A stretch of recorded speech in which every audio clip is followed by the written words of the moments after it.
ngai be ka fion be ngai ta po ki ngai collection ko do pe mo la be manu mo hanga ki ho koin ta po ke be ek premier be ke ho minister ko fa ngongo program ko ne ma ke mo fa ko mo ko lo dang men Christ ko alo mo fa mo amen malo o tuang he tang dai ki premier ke ne tataki mai ta programa o malo tape mo ik ma fi ko to tong fa ta fo ki en avio tamatu to bon ta en ko ni na spau be mo fa ha mo off fa ta fo ki tama pris kala ni to to galal mo he ke fo no ba be ke hamata pure be he ki he ngai ka ta kilo tu ba be he ke ngai fa fo me muri ta mo ta ta fo no mo fe ne fo no tong ka nga ta be tongan ka ko to pure anga fo ta be ka sola mo vulang fa tai tai le ke mo tolu i hatan tu hi be ke whakahokot nga au fai ho mo pure anga mai kakai o fonua ku tai le ki mo dol ko do pe i he awatan ulaki be fo ko famalo la ko hi ki ngai ko do pe ko lava ngai tapa ke fonuan ba be ki muri ku mau lave i be ko pure anga ngai ko pu fikau aki pe ki ngai siasi ko ngai business mo ngai fitu ko do pe i hen mo muri mau famalo la ya ko hi ke ngai ngau mahu inga ki he fonua ku tau lava o wa mai ke hon ba ke hare fe unga tau fa malo pe ka nga tau fa sta be ke ko hi ke ha be tong o ke malo be fonua ke he tu ko nga e a nga me be ta mo melino ko kai ta ko lo mau inga fonua ka ko melino o ke ma be e fonua pa ko lo la hi ka more me ko ya ko fu me more la hi pa tau fa malo be ke ma be tonga tau ta ina pa ke ko lo be he no fa kau pa behe mo malu ye ne mo ko yo wa fi la mo ta dal le ki mo do le hon ko fa nga mare mo be fu keni ke lava fa fi long ak mo mo puranga kabneti ko hi ngai tu doni na fa ye hon u mo be ma hu inga ke lave pe me pe ka fo no ko hi ko ya nga fo no ngai pa pe ngai me i he ngai fa ta ko si na ha ka ma hu inga pe ke mau fa pe to kang ke pa ko hen pe pa mo to kon premia pa mo ho ki minister ke mau ta de ngai fi ko ya ko ulo ki pe fo ke lave ki he ngai fi hu ko si ko lave ka mata pe me ai nai fi hu ko si nai to kanga mai ko hi ke ko ngai fa pu nga fi lave pe mo no ko i he pote ko ni ka va henga malo lo ko pu nga kana ho ha mai ge fi lave pe he fi ma o pe se te wani mai ka pau ke no to ta ngai fa pu nga fi ma o pe se te wani ma ke to tongi kimu pe tu aden no ka ke kana mau vai me ko ya ko tu ko fo tu ngau i tai mini ko no ulo ki ko no ben ko te ke lava no to ta hanga fa burenga ak pe se te ni mano ko ho panga gustana ki ko ho tana ko ho panga ke ave fo ko ki ai tu ko tai mini pe se te ni ma mo va ko to ta hanga we pe se ngo fulo ai burenga fo i va ko to pe ave si ko ya o alu ya ki sino ko ni ko ke pate ko ni ko ai va henga malo ai burenga pa ko ta na ki ko pate kala to no pese te ni mano ho paanga ko ustana ki ko ia te ngofu ke nomi ai pe tam tau na to vakai mo tunga ko vahe ko potunga we ko vahe ko ia u he pese e fano ata ko ngala he be asio ki he fano ko hi e ko palprema fo ki ko pa te ke no ko o si ho silini ia ai te ngari te ke to ai fa ki ha fa ngau vulnerable ke fai hanga ngau te ke mau lawai lo ta fo ke ngai me fa hok wa ni lahem overtime pe ka nga ta pe ni wala ke pa anga ko e pule anga wa kai atu ta ku lah yang hai ka venga ta ko ni no pa anga na lah bi do i he no alu ya yai pe ta me ni ko ngai ka venga ka we pe ta ngai fa tong ya sias mo ha fu ko ke lava e pa anga ko te mau o fe ngai fe mau pe hok pa pa ma ko e ku na pe ko fano he ata ke lava to nga ko hi ke lava tau ki tau to po na pe ni mano ko ni ma hinga fo ko por kala ma ko ni ko por fa ma man lahi o fa ma lo hi to ta ko to be ngau ke tu ko ne sirini ke tau hi ke ne to ki to ta mi ko ma wa nga ma lo pa ko to ta mi ni ko ta wono no a pura nga ke to ki ala nga tu ko ke o ka pau o guai ha pu ke pe ko alu ki muri ko nga hi condition pe te lava tai ai ko tu ya ko i ta mi ni ihene pehereo ai ko tu tai mini pesete kapatu ke no lo aki tau pe no panga wano ke fe ma ha o to tongi ko ia piste wani fa be me ko ka pa piste mano aku ata ka fa no ame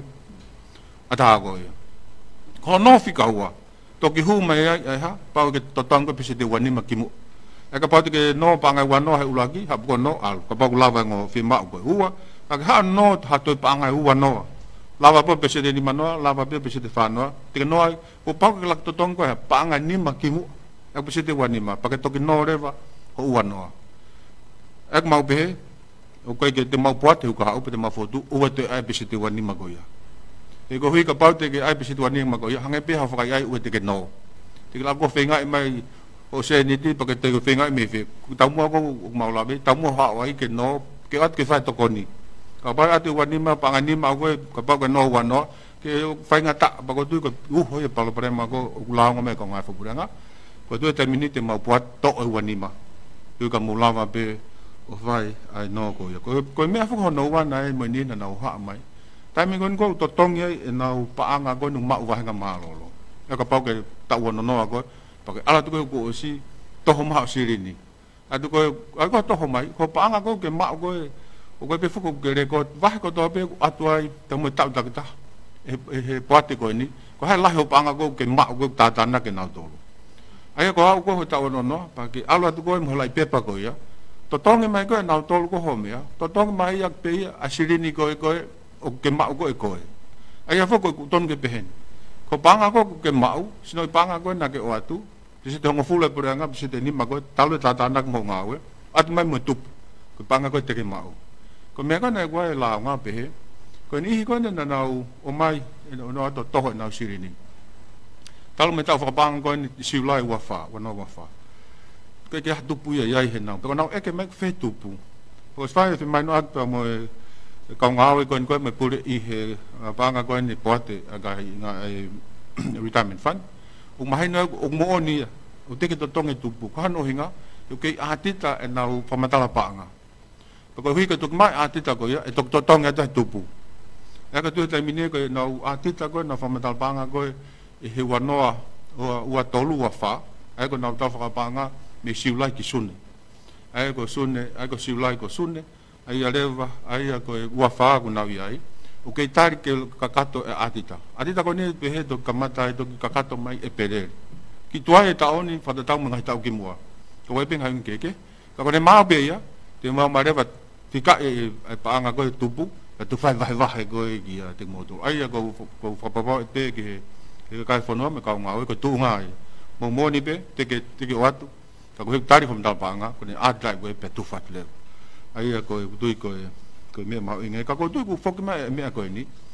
ai me ka poto patiset ko family pa ko fia ko hene to ta ha ko ko ne fai polo kalama ko financial literacy ai ko polo kalama fai ko lo ko fai ma be a ko do be o ko ne fai ma be to ta ko ni pa ko fia ko hene ko tala pe ko ka ai ma hu inga patiset ko me fa poto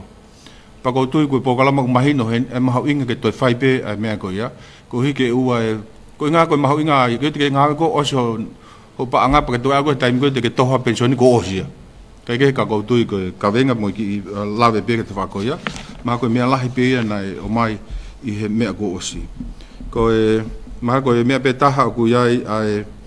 nga au mai ki he I to ki fa lave tu pe na nga me I he project ai langa fo ke misiume ai pure anga pa anga mai me he nga ta fa pa anga mai fo no ko ya ale pe ka ko mau hanga fa ngata tutun kabinet na fa he pure ki mua na ave nga ave ko ni o ave ke university fa fo no ka tonga ai pa ko ave ko me pa nga ni ma million mau te fa fo ki mai pa ko ya ko hi ke fa pe nga ave fa da tau pe me e malo sirini mo ke ilo pe pure anga ko ne lava o to nga he to me no fa tongia ke di poti ke fetu na masirini ko me nga aki ai foki mai ai project ko ya ki he tonga I he tonga tak mamata to fok merem ba nga fa ba na finga aki pe mo tonga la hi ko nga project ko ya ai ka fa nga ko hi ki fa ma bo mai ko ma me ma ho inga fo fa to kang pang ko to be mai fo no me mu ko ba ko to nga mau pe os ko ya pa to report kana do ko hi ko ha fala la nga ko panga ko ni u tau o mai ko no nga yak to ko ni me mu ko ne more pe fala la ko ne osia ko tu ko me ma inga whakafoki mai ngahi mea koe ni. Koe mahak tengi, mof tengi, tuku peko mi sāmu i o kuhen, kene toki wakai ki ai, koe ngahi mea pe i hik to tongirisi na huak fokia. O pehe kuai to tongirisi hik ake me sente walu noa, i he panga walu ngeau. Iyo, teke hatu tun pehe ia, ai puriang koe ni. Ta koe Facebook ape, nai ki pokalama be ai potunga we kimu ai ba mau to hoko mai nai ngai tata no be ke tunga go we na tunga totongi ko u fish ki lismo me be pe fa e be fa ta no fe ka aloga me pot se de va no ke va nga ka ko e potala no be ai go tu na u hinga be ia ma sai pe Facebook mo tala no mo na do ta fu mama fa se de va no ka ko fa ma hino be ke te ke me be ke tu ma we u tunga totongi go ya o te ke hiki ai me go ki ke sirin go ai leva ai ko me be fa amu ke ai ko ek minister ndi na to ki wakai atu ki he uhila tu ngai uhila pe kai ngatai ko tu nga ko tau sipo di fa malo be to ke net polo tala na o me ngo pe na ki me ko tu tau ke po be na tolu i he me ngai la ko na fai ko ia i he ma ko ngai me be ko tu ko ke he kon pare me ko minister ko ni ke wa ngai ka mai me mau inga o ku hoko na ngai tu tuni he kabineti mo ngai me be ko ko fonua te na me at ke malo be te to ke osia pa tu fai fe ui malo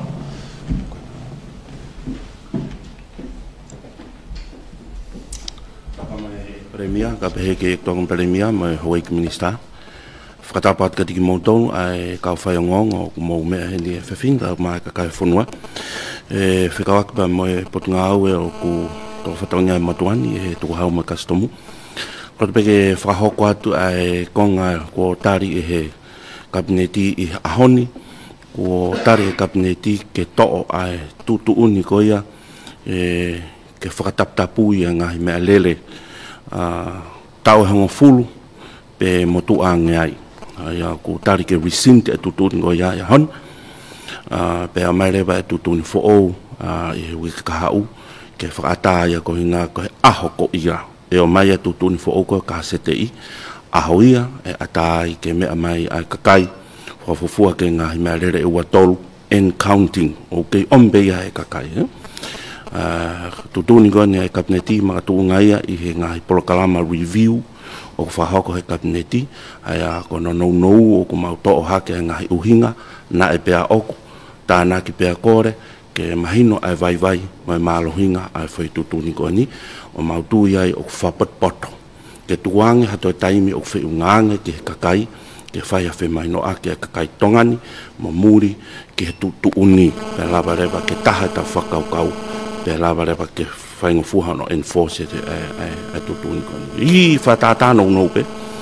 ko ngai whanua e Pasifiki ka office moha moa ko kakai pe ko laiseni ke import me rere ko na tolu frata ko private importers me ka tau pe ni ma te lava huma me rere ke fa pau ke huma i pe ke domestic reason o ke te huma ki ta me rere e fitu auto compete mo business e pe fa ngo fua a hono ta na ki mai ka importers ya ta mahino e ke tu wa tongani tai mini ata pe ke ka kai tongani ata ki muri ke na huma me rere pe ne pe o fa ngata ke synchronize ai mahino ai kakai ia foi mahina pe e ono ko ia u pe kabineti ke frata ke to foki mai tu ni ko ni ka reba ke tala noai ke tau fema ino aki mo tau kakai e tau koloa tu ki mua tau fema o ke tau laka frata mo na mahino ai ko tu ni fa hoko pa ko fa o si pe ko hangahi a fi fe kawaki mohono stoa u merere ko ni uafu o ku tutun de kabineti ke tu kuatu ki he poate ke to oia kala pa ke frata ke tuanga u merere itu ai ko fai fatongi ia me tafa ki ko ni mai kabineti o ko pe mi ka pa wa fe hu hiki foi isi ko ya na la pa ke tare ate mo tuani ki frata tari mai e wa ia ke na fata ko me tu ate be ai fanga mani ko ni ke be ka to ki to o se to nga wa ta han ne fe ia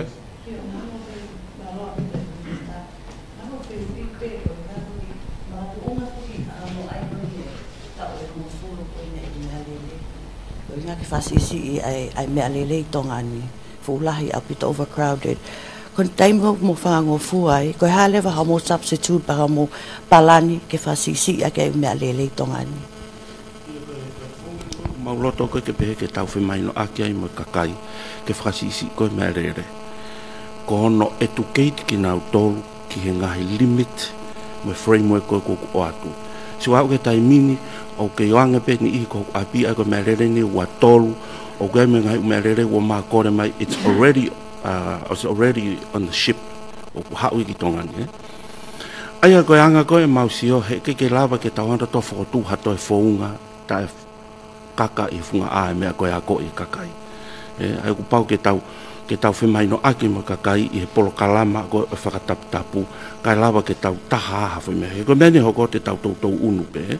ke fi palapare mai ko na manga whatonga ngai ke kisi mahino ia ke kakai i tongani mo muri mantu muri me to la tau pe kakai tonga i hen mo muri ko ne hiki pe ha kakai ma feitu me o kalan ko me to toni ko tatu me o kalan huka feitu ke hanto frauta mai me rere o mai mai kakai tongani o ke ilo o ki ai whakatap tap ai ko whainga ko ke synchronize e tau ilo ke policy e pureanga is vital ke lava ke ai hafo i whakatapu pau taimi pau pa effective o atoi pounds pe ke tutuni ko mea ko mau ilo ke ai taimi ni ko mau whakaukau ke tuange tau e taha ko ia ke whai whi ilo ngaki whikau aki pe ma So there's no plan ko whi palani pe ko e ako pe ako i pe kainga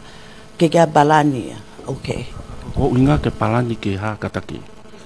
aki I lahi ko umea lele oh yo so that's the plan most likely ke tada te whihui ko hiko ko matolo ki ai regulation ko ki he veve so the plan now is okoi association e fahinga unau toga na to ki mea lele o tu ko no ave ki muni ai ku nau whenga tō nau ngā mo pule anga ko umelele ko ni ko mahino statistika ma ma do umelele ko ku mahino ku kai ke tō ngā aki ku osi e haule ka ta hai ko nau sai te tolu ma ta ta e nau sai ta hai e te na ta na tō umelele tu ai ko tapuhi ai he kai te ave ha melele ki ke liki ai na haule na tō fai ngā ma ko ni o to e backlog ko ki ave o tu ku tonga ni ha leo but then is up level tu una me no me que me lele ko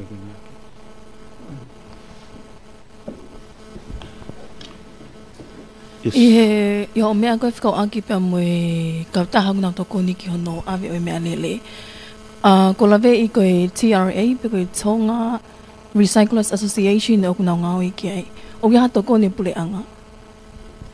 te tupe ke tare te tokon pare mia kono nga ke mau ngahi portfolio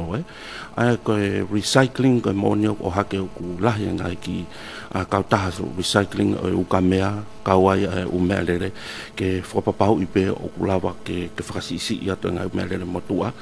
pe ama ngai veve la lahi pe ia I kono ka ko tupe ke tokon pare mia to ton en portfolio ke fe hui ko kataki ai ko me ko college association ko na ke tokoni pulanga ba ko tu ko development partners ko fai ko finga ki ta fa ko ata kai te na tokon na to le ki ai ke fai fa le lenga ko ni fika ga to me ata kai na mawahi ki tapuhia he a pule lulu o mahino mai o ku fula he ta fa veve pa ko ya le va na entrospe ka ni fai ke si ko ai levi ke ka kai ke na to tongi ai ko to ore va pa ta ni ma ka hiki ki he ke levi ko ni ai ku tu ta mai ko koloa ki he pota e hilia levi pa to tonge ki waste authority pa amanagi pe e lahi ai se ni ti ko ke fai a ke ngawe ko ni no tonga ta uri ngawe ko tapuhia na tisaini ke ta ni manoa ko mau visit ko apule lu ha mai fu la he pe ta fa veve e ke ke ave ta ni manoa ma ko ta fu ko ta ni ma ko mai e phone nui ai ka to fa pe ko me ko ni alwai me ko ni e lava o solova me ko e tu na ta veve ko ke lo pe ko oska tapuhia pa ta hiki ki fe ka ko me ma winga ko ai veve ai e alu lava o wesia ta ma vai ko la ik paremia nista custom ko palani ko ke fa no educate ko kakai ko hai fonga o ke fa kau ke fa hoko aki pe ku hangange na ka ke fa fonga ko ya I hon o so no fotu e fo I fa ko mon hu mai ko umere na whakahoko pe whaunga ia, ka nai whakahoko ai upol kalama ko ni lote mahina pe ono ko mahina ko he taimini ia e whemau he taimilahi angi ia pea kui kai ko e pot ngau kastomu pe he taimini ne whakahoko ko tare kabineti ke kau mai pa mo ngahi pot ngau e whekaukau ake kau ai transport kau ai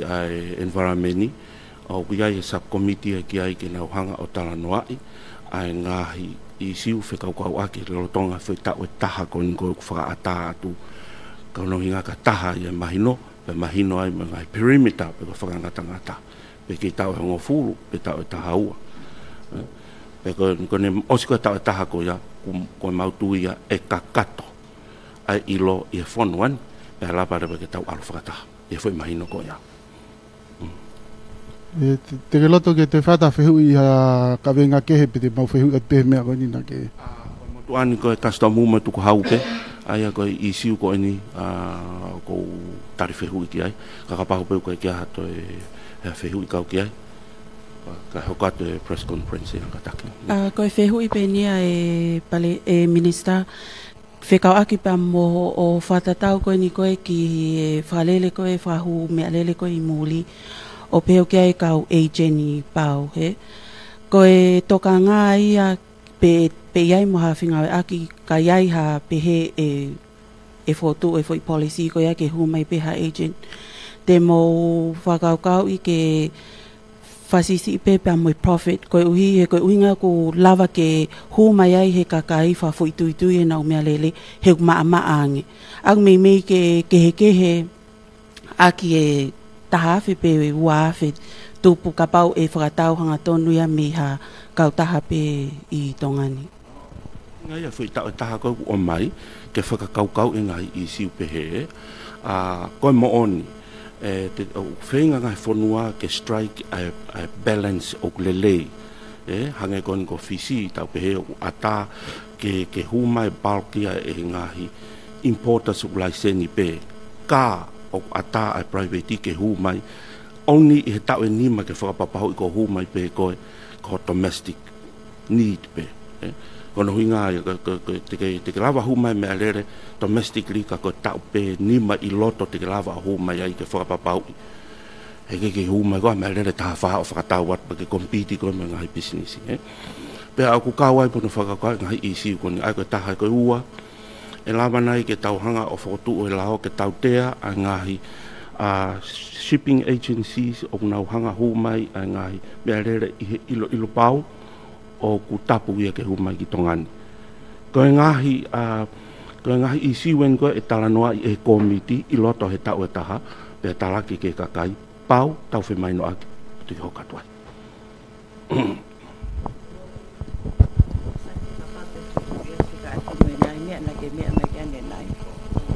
Malo apito e minister. Tu ke osi ka to e u mea koe, mau pa e mea de ka minister, ka to whehu i mua whamai mo.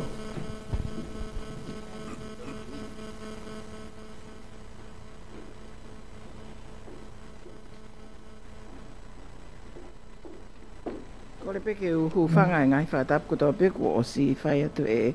ngā laiki pale mea kai atamo ke o atu ai tu unga whamui taha ki ai koe ai tō maki koe ni koe moftengi i tongani. I he au mai kane awhi ko tō ni mawalo whakatoa eni ko mau o ku nau mau e te ngiwha papau i ono sivi koe i whare maki. Ko toko waono lai tahaya hoko i wawau, toko waono i wawau, toko wawai tonga tapun toko ngofulu a eua. O ku tā koto i wharimahake toko ngofulu walu i wawau ua i Vaiola. Pako e taha i Vaiola na i he wheitu ukoni ko koutau hiai ak nau tolo o ku Pukelalahi, peko ICU, ka kuhanghange peo ku lelei, ku ai si toto whamui mui taha na e whie mau me tō taha koe ni. Koe ngahi ngāwe koe ai put ngāwe o kwhai hoko atu pe o ku kei whai pe a hono mui mui o ki nau tolu koko ma o ku whapapau i o ku nau mau ai vai lasi koe ni o moftengi ia ki nau tolu, pea kua atu le vai whahinga ai kaunga aue pea put ngau e moui, nau tokanga i kina e atakai o whai e wakai ki nau ngahi no whaanga, pea whai mo no whana o takatakai i he mita e wange au me he api koe oku iai no whai toko taha koe oku mau oku puke. Oku ki toko lahi mai ai kau mau he e moftengi me he tahanga he api ako kau nau ako no fu mau pa o swai me ngā ue ki ai ai o klava te kau ngā ue he whiawhini ke whai ano whana api ako koe ni pa koe api ako no fu mau e taha oku toe e whai me ngā ue ki ai i he weekendi pe koe hinga pe ke whasisi ai mawhola au e maki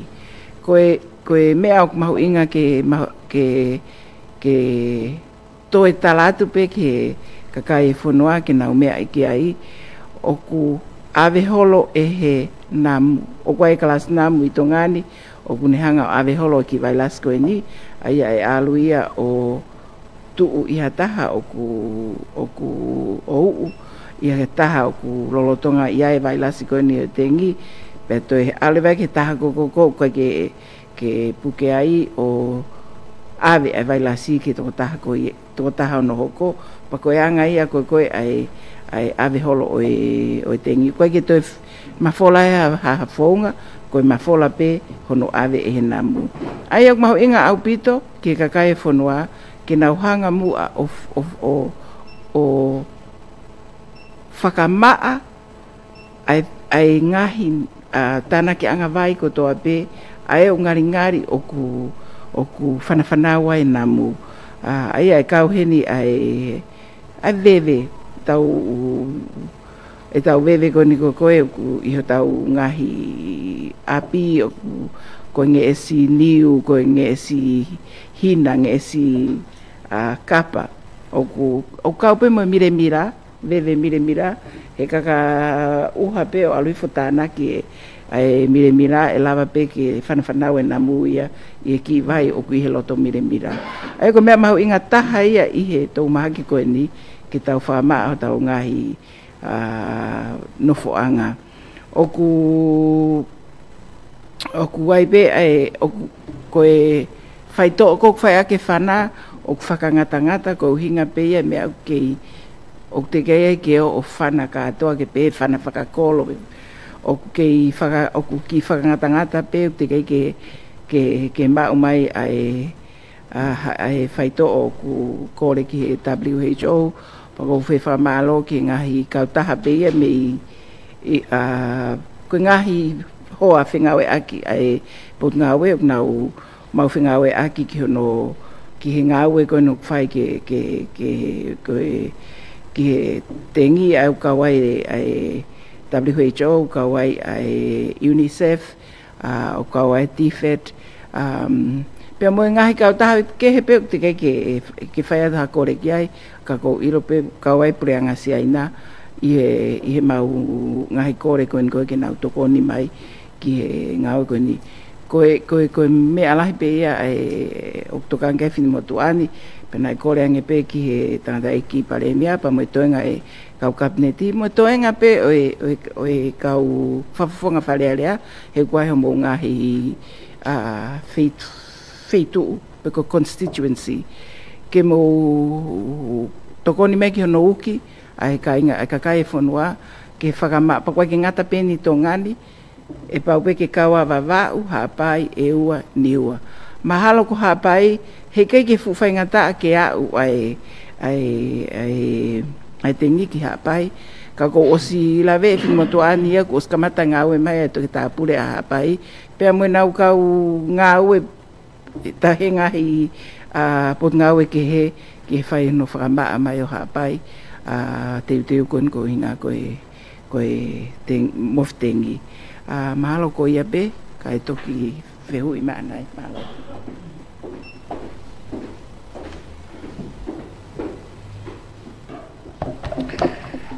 Ako te tana kat pini ke ngai me ko was whakamatala ai ko tu ko ni tal me kamata ngai fata kabineti mo fenga ngai potunga we ke na report mai tu nga ko ngai nga lo tonga faka hoko ka tau te fitu ke ngai nga la la ko na fa hoko ke kakai pa ko we mo na report me ngai nga we na i kai ke fai pau ia ke helao pe kai ke fai pau ke ngai tu ni pa fa ma popo ke mahino ko ha ai lahi ngai nga we ko ta te fitu ke ngai kontrole ki la la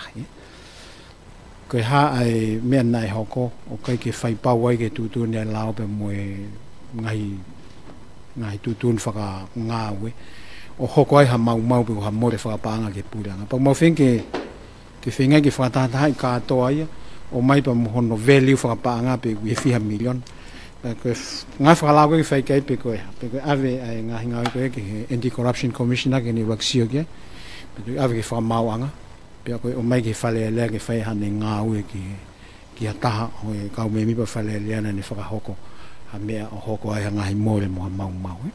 ko hono wa ko programa ka ni tapan kal na tari mo ia he kabineti ke o mai ke ngawe ke e pot ngawe ko ngai la lahi ko programa ni fo nei ngawe ke ngai fale o ku ka ke sai ke no foi ka kai pa fata ha en pa mo langa ko hunga tonga hunga ha pai ka tsunami pa le fata ha ia o lele to ai pe ia ke hoko atu ki hono ai hanga fale ke fainga ko wesia e afi pe wesia he tafea mo fale he kai ke sai ba kai pe ke lava he ki familia o te langa faifo ai ele ki ka hau mo fenge tokon mai ha ngai tokon mi aselia pe mo nusila ki ke hoko na mawahi ta puhi ai pule luhang ko fa ha ne nai pe ko go regulate au ki he ngai linga nga veve pe na ange fa toka ki he West Authority ke na ngai ke ko report na o mai pe na fa ho ke fale le te fa tano ke ka o mai a recommendation ko tu ki hongo full au kawai ai kai ke fai fale le hono tese vai ngai ma nga vai e fitu o tu takatai e tapuhia e gai mo e fonga ngawe na ki fa mui ki ai e ko va ni pilote wano ke wano wato kai fai pau ke ngai tu tun fa ngau tun ke mui ai kai ki ai a tau ke fe u ngai e ka ngawe e ni ke na hanga to ka ngai ai linga veve na fi mau ke na fai pau ki ai o se mai na ta kin ma te fa ta na us ngawe ke tu tun a performance audit report ko ia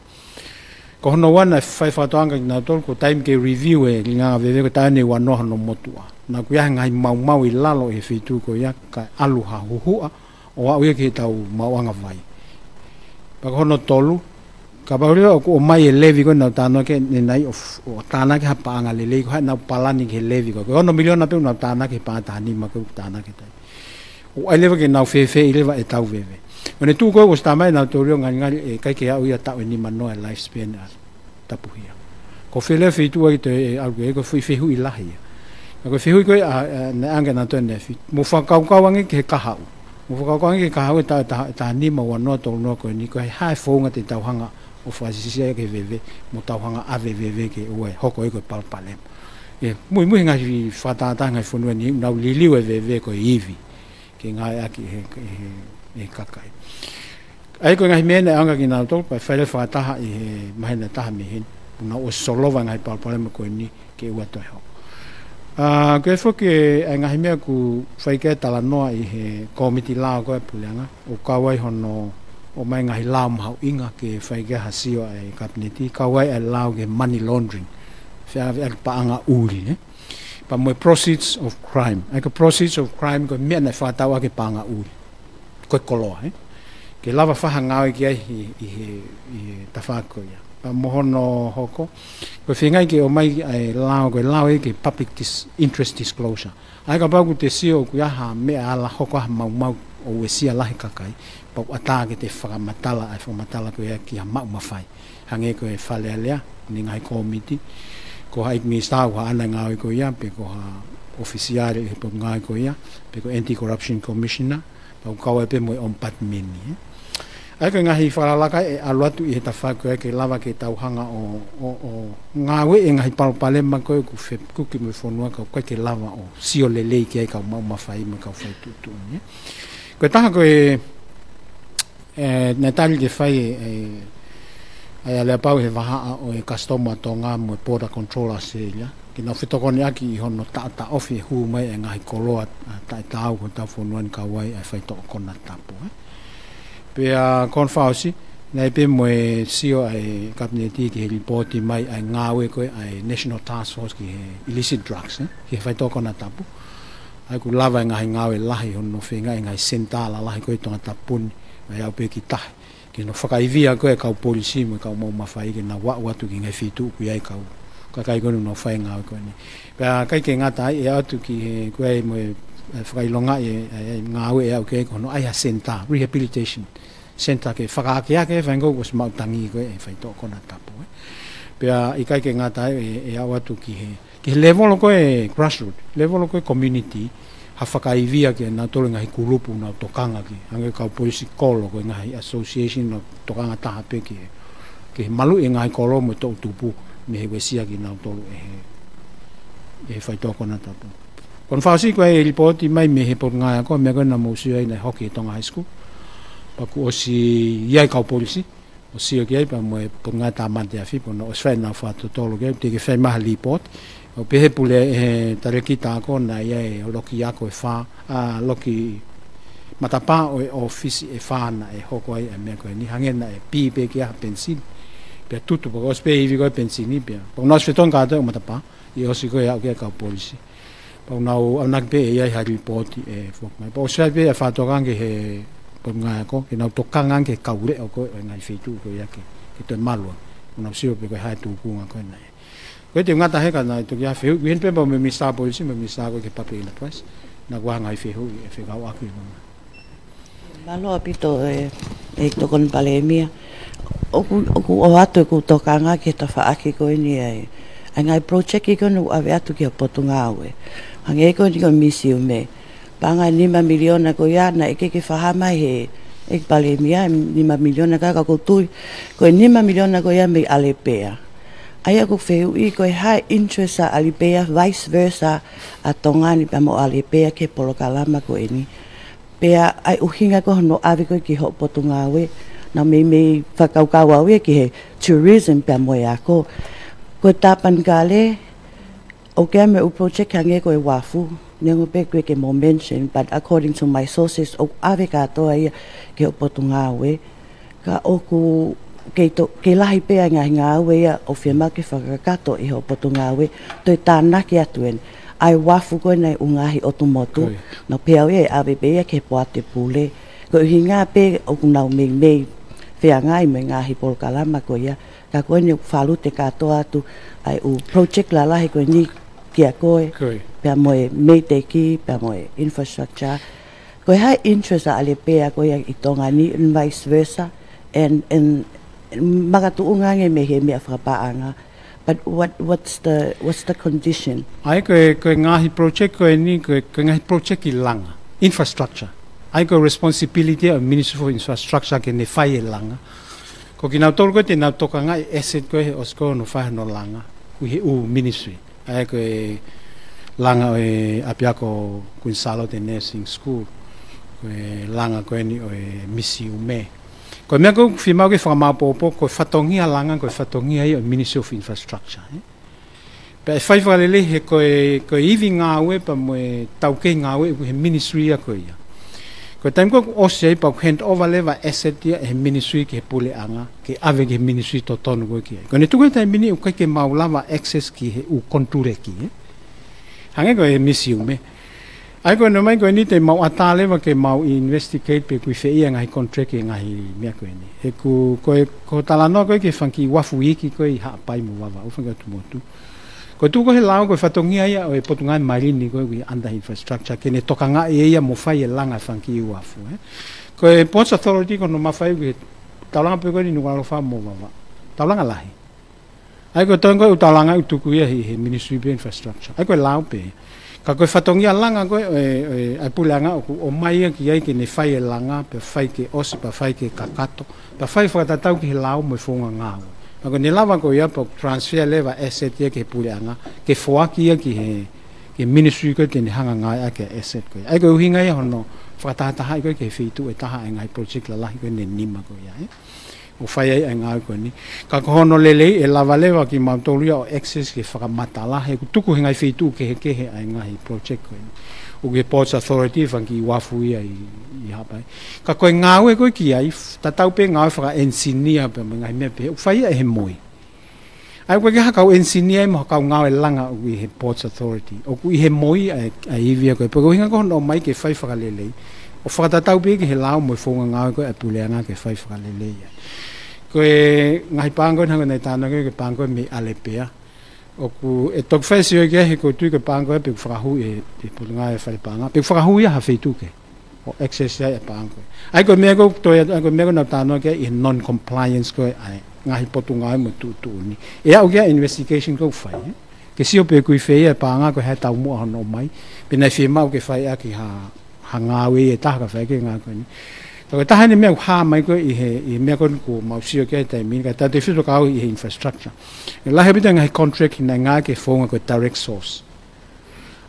ko tam ko la la he ko nga we be mahino ko ai industry ki ai ko pau ke alui ke fonga procurement ko hono tu waki ko fonga da ko limited bidding ko mo fonga da ko pre qualification nga i ka ta to ki fai be ai direct sourcing o ka pau ko fa vave i hoko fa tama ka wepe no ngahi mga tunga na direct sourcing ai ko te award hanga tonu pe ki hata o ku te pehe unila wa fai ngau ai ko time ko ko ai me ko wa no ngahi tutun mama fa ona ko pau ki hanga e potu ngawe ko ya o justify fakalele pe mama fa au pito ko to ta ko ai ke anke ngawe o ku ne ma we me ko to ke fa fa lele ngau pe to angele wa ke kana la ya pito ngahi me pe ko direct sourcing o tu ko ni pa ma finke fa foki pe ke procurement method to tonu ai la ko hono tu waki atu ke piti mai ke ai kau contractor pe ko hono fai limited bidding o ko smahino pe ngai kau tahale le ke ave ke nau piti ke o time ko nau piti ai o competitive level nau o mai nau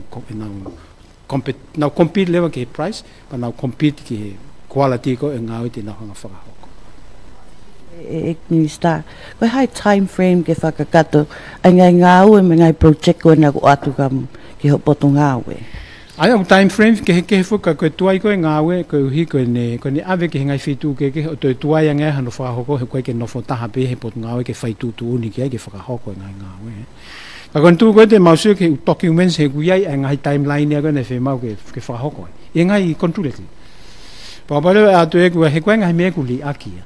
ngai project ya ku li aki ngai fitu ke na fa pa ngai pu nga pe ko fa pa ngai ha don o ke osi e ko me ko na hoko i control clima ka contractor na involve ai pa ke fan fa ton ka ko timeline ko ki ai e tok mahino ya hamai ka contract ke fa sio ki ai ko hai me na tala ke os ki ai pa ke os ya ga pa ku ya le ba fe hu ia ngai contract na ave mo capacity o ka contractor ko na ave ke nga we ke na fa fa le ke os i time toton ka ko tu ai pe va time me heni ki o se ta uni ke fa hoko mo hoko te nga we ka re ke fa tonton fa le o ba ga me na fe halak mo ka ke fa pa ke la ko dang da ta noi ko ke ngai kon tu re ki ai ta te fit ke time go fo ki ai ngai kon tu re ki o ko tu ko time la yo ku re ki au pito e ta riu i ko i system go ni ko me be ku ilo he ka ka ia ko no tu wa ki mai ku fa langa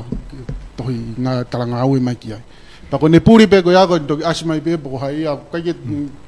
ai ko me ko mau wa ka ko ki ai ke ai tari ui ke mau ko os cafe piti go ni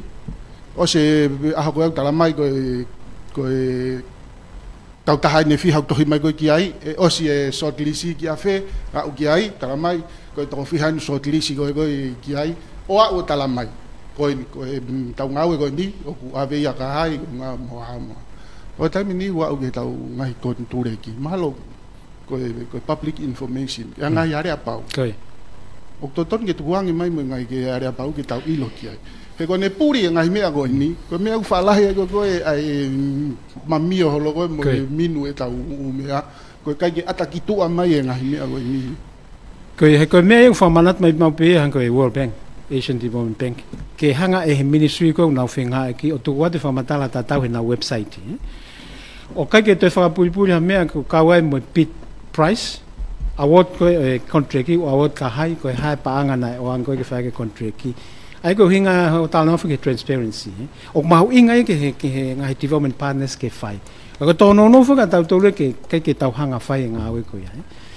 pa ok firma ngai website ke ha link ke u project ko fralele he pot nga ko ya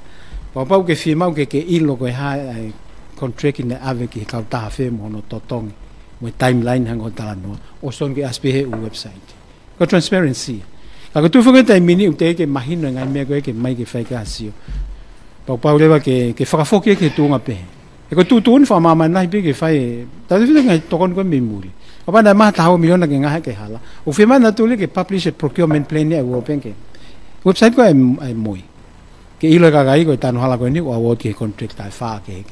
pang na fai ngawe price ke ko ni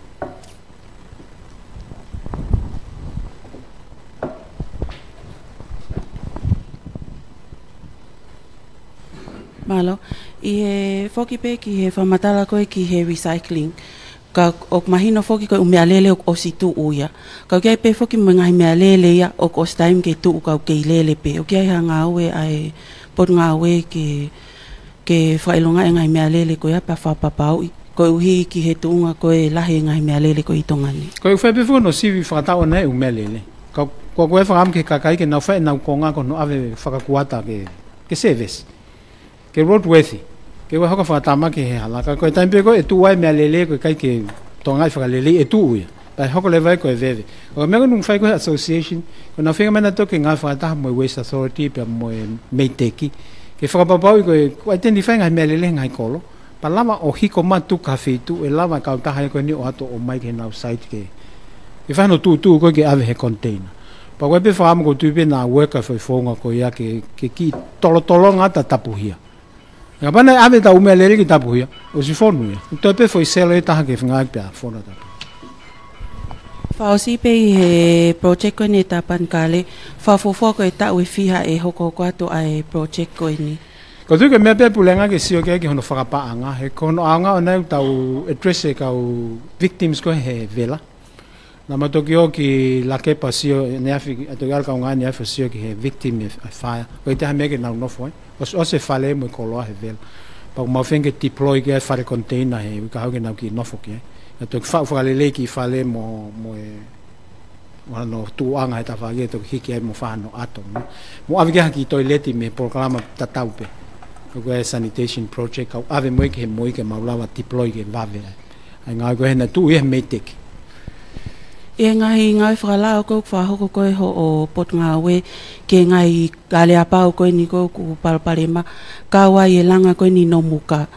o ke whafofua e mau whakoe langa koe ia ke nofo kia e kakai pe a koe hae ngā we pule anga he na e pehe i he taha ngā hi PC pe ki moa e pule anga o ku ia e whae ngā we ki whakalao ki kau contracta koe ulotonga whae ngā we ke whanki wafeni o tuhapai langa fale koe ke langa fale iyo tsunami ai ko ne tu ko ni ko mango ko e wa ko alo e ka ngai ai moi ke fa o se langa e ku tu e langa ko i ko pa ma pe pa ta ka we mo ni pe mo fonoi mo pe mo no muka ka ko ne tu ko responsibility e pot ngawe ko infrastructure ka gua to no ha feitu ka ku puesia ka kai ku pa ku alo ma ko nga ma to ke fa to kon ke fa o singa no fa antu ko ma os fa ta ba mo va langa ko ai pot nga we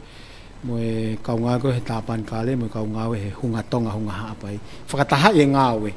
o lele ke va ka gua ha feitu ku to no wai ai ka contractor wala tu le va pot nga we ke fa o si nga ko ka fa mo hi ke ka kai ke ngai fa o fai pe ngai whakalao e ke kau contractor ko ia ai ko tunga ko e fai ngai whakalao o ka pau ka whito ka ki i konture ki pa pau ku sai pe contractor ka hono ri ake ngawe pa fai pe ngai whakalao ke tukuang ia e contractor ia ka hoko ate mo ia fai ngawe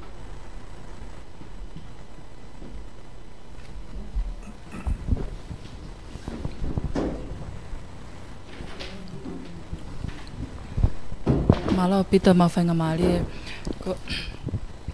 ko fe hoi pa ek pale mia fe ka aken mo tu uni kon ye ke he fa ata ko u mele le kon ke humai ko ya pesio ko ya ko okto tokon ya ke hanga issue pe hange ko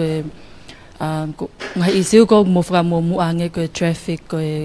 hala ko uri ko atakai ko ya to tokanga ma ke he ko ya ku to tokon la he ai to uni ko ya ki he te la yang e tau tokon ki gas emission pe ko ki he climate change ko ya fo ko tau toluk tau sea ke feitu na sea i he Pacific Islands Forum o ku hanga na tutuun ko ya o contradict pe fra fe pa ki ai ngahinga wela la ko ya kau ki lave nga ton panga tu ke mista polisi na traffic ho lave go fe hui fe lave be mo me alere go nu motua hono mai fuka han fe lave be mo ne feria ke ulagi pe fok o ko ke fa economic ke mai go ha me alere ko motua na fuka fe tare na pe ma ko ne ma ko ne me mate o hanga be me alere ko tau tolu o mama fa ka mata ko fa ko ne ma ko ne ilo ko to ha fe tu ko ne o si e te ke mate pakat mo pekone o mai ko ki tonga te ke mate ha o mate hen ai ko fai ko fa am ke ka kai mo tau ka nga ma me le ko sai tolonga ko hi ke le re to ai ka pa nga tai ko lahi mono mau maintenance lahi a fa ka mo le ko pa te ma ha ki me to pe ha ne pa nga ta ha fe lahi nga fa mo re ya to ta ne to ane mate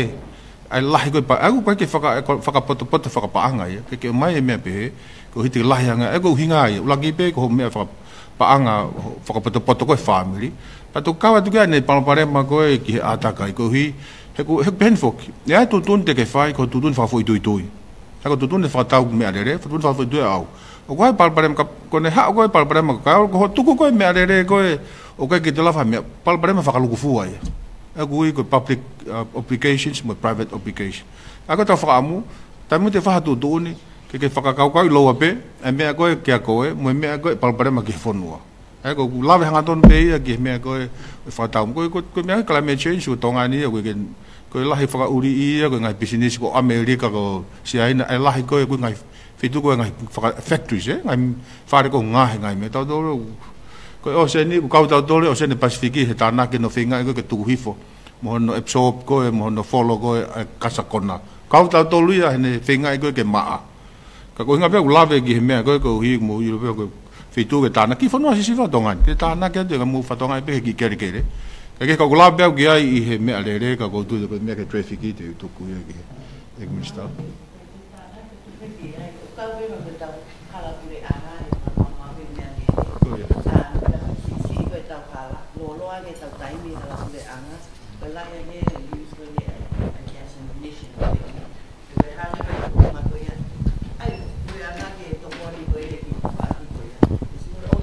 vehicles only. Ka o te ka be mo hala pule anga e fa mau I ko nen ai ngai me lele.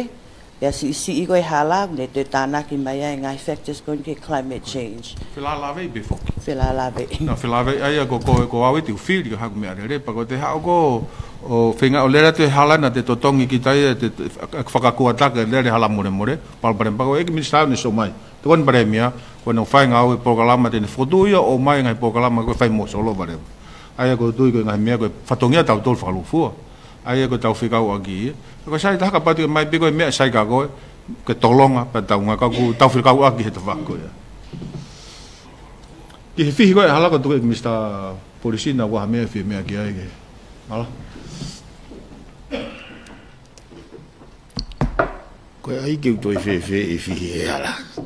Kau ki whakalawe pe au ke whakawhehui ko whikau aki pa moi. Pa mo impact ki ko o me alere motua ki climate change and all that stuff. Ko COP29 dai tok osea tu ko statistic na te pire me he platform ai uena. Ko ngai fonua la lahi pe e fa noa ki olunga. O now contribute pesete hiwa noa carbon dioxide emissions. Foi fonua te au no kawa tongani o now contribute pe na toke pesete pe less than 10% o carbon emissions. Ko tongani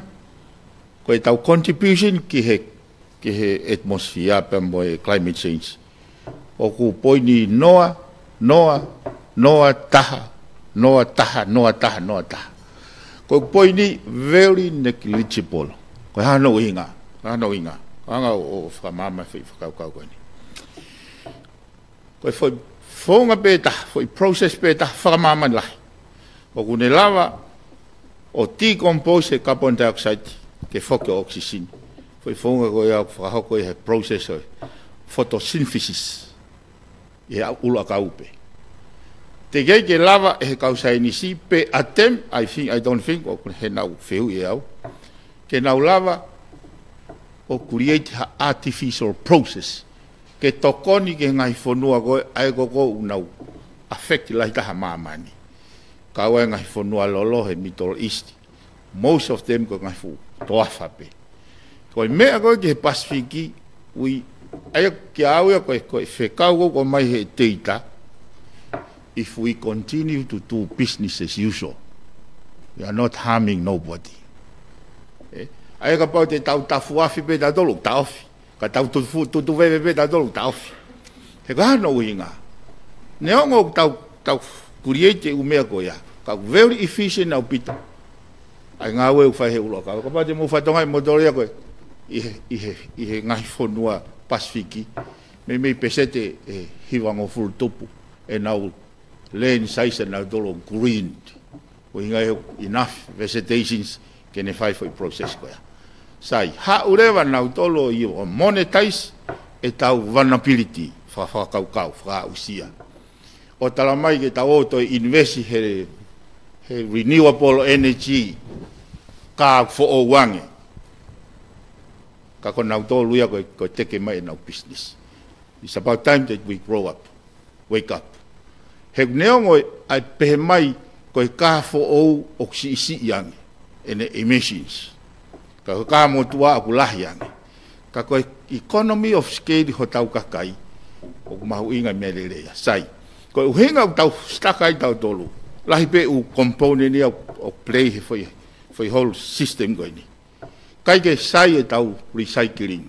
Kai ke sai e tau CV standard. Ke tau hanga he koe mea ko toa pe e mo ui o pau pe ke mate. Ke tau hanga streamline. He kai ke tau pe he tatul. O mai ka he mate. Ka koe mea ko toa pe mo ui e mate. Aia ke tau hanga streamline e ha foi process. Kawai mono koe hala koe foi vaha koe a pea ka monuk alofani. Ka pau e tanu whakalerei pe u. Hala ia koe ha velu to foa o longo o kulava pe kakaia find way around he umea koe ni. Koe aneu na ku alu ki to foa. Ma foki mai, tai veti holo he whakauri e alu. Koe kusio, kane sai pe halaia. Kai ke trafiki ia. Aia ki au ia koe whatongi ia, ka koe ni e kau whai iongongo. O ku mahu inga au pito e whai stage ia koe ni ke tau ki holomui, ki whakamaa popo, ka tau tok teke. Kai oa te tau react pe without a plan. Aia koe konga pe ni ai whakamaa popo e pureang koe ni, ono whinga i mai u institution ke nau realize e nau function, whakapapau i o ku nau whengau e aki. Kai lava ke tau solova whainga issue tau whetau langmea. Malo apito ek minister. Ik palemia mahal na itong ke minister climate change minister policy. Kako ku fela via to ia ke he tuunga ko ia ai drugs itong ani ko hai ai tunga ko ia ngai fatotolo ko ia fufolo mai tau tai fanongoa ia ngai case. Again tau pe mo issue ko ia. Issue ko ia na ia steering committee ke illicit drugs response team sai. Talu pe whakatahe komiti ko ia he sanuare wafa. Koe mautoku ko nio tau kue whakatahe. Koe taimgane whakamabobo mai un action plan ki hono competitive trucks. O hange te uhanga ato te whatatako ni. Hange ha tau tafuafi, pa tuka te wawhiwhie tahe turikoe, wawhiwhie tahe turikoe. Kai ke nau whetau laki nau tolu ke lava mo ui ha mata iafi. Ufangai whakatapu. Aia ko issue leke strategic direction sia. O action plan e fotutu. E whakapapawat he ke lava ia, ke ne o mai ha measurable indicator. Ha mea ke report. Koe symposium koe nai timan he ne afio. Nai ui lewa ai fu committee pea wahe i gai ni ma miliona. Ai koko uhinga. Ave te wafifie he, ave wafifie. Koe taimu o mai ai koe ki whamabopu mai pe wahafi, koe ki hafia. Ai ko whamatara koe na. O ku kawe issue e trucks. Koe update koe o ku iai ngahi issue o ku nauhanga tukuange ka nau mui wai ngahi issue o ku nau puki. Uri eki ke umea koe ia. Taim tatau wai pe matawai whakamea ngā aue. Ka koe wika hau tena o mai report ki he ya usia go foi fenga we aki mai kau polisi mai ngahi unit ke he wika hau. E ui lewa steering committee respond illicit drugs response committee ke nau device hatoi strategy for ke uhinga le ke fe tau la ke ngahi wa fefie ka lava ke mo ui hafi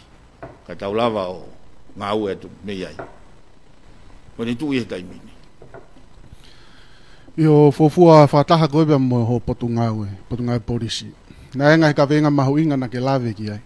Ka na efe ki ka venga taha na usio na ke fuframa mawhai. I he mea koe koe whaitotonu. Hame na ke whiri ai ki ke whama mawha he whaitotonu ke potungai polisi e kumisla. Ko ia. Koe ui koe whatongia kau polisi ki he papiri ki koe whatongia mawha tuki. Ka koe whatongia koe o pau ke te komiti ki ai. E toki malawa pe ka pau ke whaitotonu. Ka pau te ke hao ke o se whakaukau korapu pe. O ke siokita pe. E kei te ke lawa koe whakahoka whatongia koe. Ka koe uhinga i whakatala noa kia koe ki ai he kono uhinga. Nā ku lave ki he whakataha ko ia nā ku lave ki he tūnga wāhenga ai kau polisi. Nā ku hanga whakatoka ngai me he public enterprise o alo tūnga wāhenga e kau maalunga o wakilu. Koe kau polisi en he frontline ke hiwang afepe. Pea koe ku whakarea koe he police commissioner, o koukai ke utuka kia kau polisi, he nau involved he ki tribunal, ko hono whakamalolo e ki kau polisi, ki hono praipi ki nau dole he ka whangi uriteila siaina. I ki a maunu ko wangiau, tolu ngiau whangiau. Pea koe utanga koe ke officer polisi, ki he commissioner, o koukai ke utuka kia officer polisi. He kai te ke lava ave ho police officer ki he frontline ni unprotected financially. Ke ne ongoi, ke alo sivi hanga hi wharekolo au kuiai hanga hi corruption iai, ke ne ongoi o malu peia. Ka ne lava turn away me he temptation goia. Aia ki au, whemau ke whai si oia pare mea pa me kabineti pa mo ki mautolu. Ha whaunga. Koe angai whakaukau ene ako, nā kos whakatala noa pe. Koe ke tonu ke toi aha taha e ngāue i he malu o e pure angatonga, e toi lahe ene wāhenga, e wāhenga e paremia. Ka tau hanga o stentataisi, ka tau lava hange koe ni, te watu whakaukau koe ni. Anga whewhe ha o whie maari e ho mao ngai fu wāhenga lahi. Koe kau polisien, mo kau whaiako, mo kau neste nau turiti ho whānau, turiti society hoko. O koe ke oanga whainga ai koe uhinga nā kulawe ai ki he. He koe mahu inga koe ngā ue koe e kau polisi, mahu inga ke nau whaitotonu. Pa nau ngau e ke quote me he paloweape a kau Awhirika na peheni. A lie may take care of the presence, but it has no future. Ta taupe e te loi, ta taupe te ta e whaitotonu, ta taupe e te korapu, katoa mea ko ia mo te kaka mo te bribery malo na fie maria i ho lolotonga ka we ga no ka hawan ko hinga na fare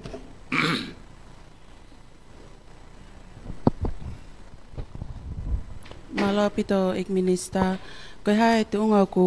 iai ai lesisita ko ia lulutai ke hoko ko e PE ko e public enterprise pea ka hoko ko e public enterprise ko hai ne wesia whakapaanga ke kakai totong tukai whanua koi na taria ne nai ke tali amendment ke whakahu ke whakakato ono kasete kai malmalo ai lulutai i he public enterprise sai koe wesia whakapaanga ke kakai whanua right now o kulotonga mereu kupe lulutaia o ku koe whakatu mai me he management e lulutai o ku nau whee mau e 5 miliona ke revive ake ai kautaha koe ni ina scenario koe ke mau a 5 miliona he pure anga o pau ke wine up ki kautaha koe ni ka koe palpare mai mau whekuki moia pau na mu whanongo pei wharearea na koe whakama apopo mai a tita au mai ke he wafe uoua wafe watol pako wafe wataha wafe uoua ko sia o wataha miliona e whakamore me tu hau na toki ilo pe he wike na uia e whakataha me lulutai ko sia o hongo fulu miliona paanga e retirement fund ko whakahu ke lulutai 5 miliona ko whakatau sea ono miliona ko no e kautaha no e lulutai kana aku fehu ke CEO o retirement fund hanga fe ho confident ke ave paanga tu paanga retirement fund ai kau ngau fa pureanga o fa i kau taha o very cloudy au bito ni fa ho fatongia na fehu ngai fehu i goi ke fufoi anga fe ho mo piki pe ki waka pe koe anga fe that specific brain anga fe ho mo arrive ke tahani miliona anga fe ho mo tui ko to tong os ai waka puna ko funga fa poto pota